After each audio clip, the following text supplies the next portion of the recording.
I am here with Jennifer Ramsey, our designer, on our pocket project, talking about the challenges of taking a home with a lot of dated design and bringing it to more modern life.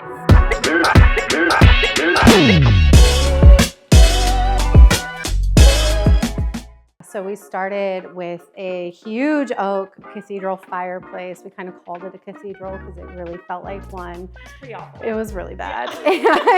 And blue walls and so much oak. And we wanted to modernize it, but it was a really big challenge with the height that we have in this space and bringing the ceilings down so that it didn't feel cavernous and empty without such a statement. So I think we did that. I think we achieved that with bringing these windows so that they were kind of intentional looking, because before they just kind of were there.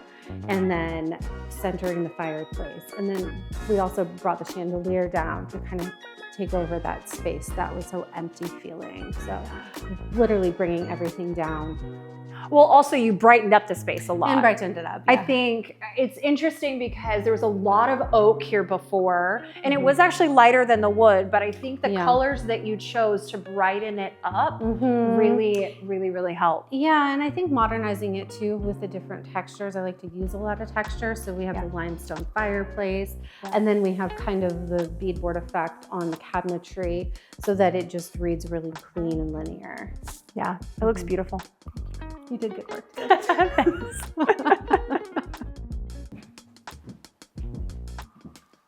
Okay, talk to me about the space in here, because I have been obsessed with these colors, like the moodiness of everything since the very beginning, and it took quite a bit to bring all of this to life.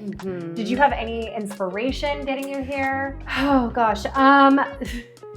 So the rest of the house is very light and bright and airy, and that was their goal for that. But having the bar so close to the living space, so it's still open concept, but I wanted it to stand alone and be different. And the homeowner loves wine and cocktails, so I wanted to just make it slightly masculine too. And he loves copper, so I totally went with that. And and then you pulled basically those color tones in the tiles that you chose here, which is so we have the copper faucet. So cool. And then this beautiful and the hardware that we have here too. Hardware.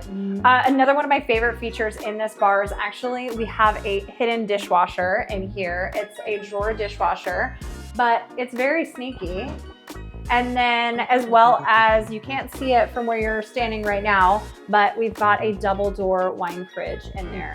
But me as a mom, I also look at this and I'm like, oh my gosh, it's not just wine, it's also kids juices and things. So I think going dramatic and hiding all these amazing features, having the touch of metallic in the space, even though it's monochromatic, there's just those few elements that really stand out. And it still flows really beautifully with the dark oak in the other spaces, and it ties together as you walk through the home, even though it stands alone. That's awesome. I love it. You did a phenomenal job.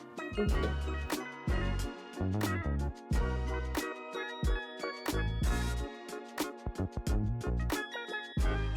Okay, so we are in a very beautiful modern kitchen now, but what it came from was not so modern. Not so modern at all. It was a typical tile countertops, blender motor in the counter. Okay, that was cool though. I kind of the fact that you could put a blender in there, But you know, just very dated, like mauves and blues and that kind of thing. And it was closed off, so there was a wall and a peninsula here, and the pantry door was where the range is now. And we relocated that around the corner so that we can really utilize the entire space. The spot in front of the French doors was underutilized prior, and I think by extending the kitchen, making an island for guests to sit at, another island for prepping, really gave function to the space that it was lacking before. Yeah, absolutely. So the functionality of that second island that we have here helps with the lack of having almost like a breakfast nook kind of seating area. Exactly, and that felt very redundant because we have the dining room right here. So They have the peninsula for counter stools, then they have a breakfast nook, and no one needs that much. So Right, exactly. yeah. And in constructability, you know, one of the things that we ended up doing was obviously you changed the entrance to that pantry. So what we did was we created a pocket door to it to make sure that they had enough space, but then it also didn't close off the hallway either. Yeah, I think they didn't lose a single square foot of storage space in their pantry. Yeah, exactly. Maybe even giving them more. Yeah. Exactly. And now there's, that hallway makes more sense now too. And then they gave us a spot, a range, and give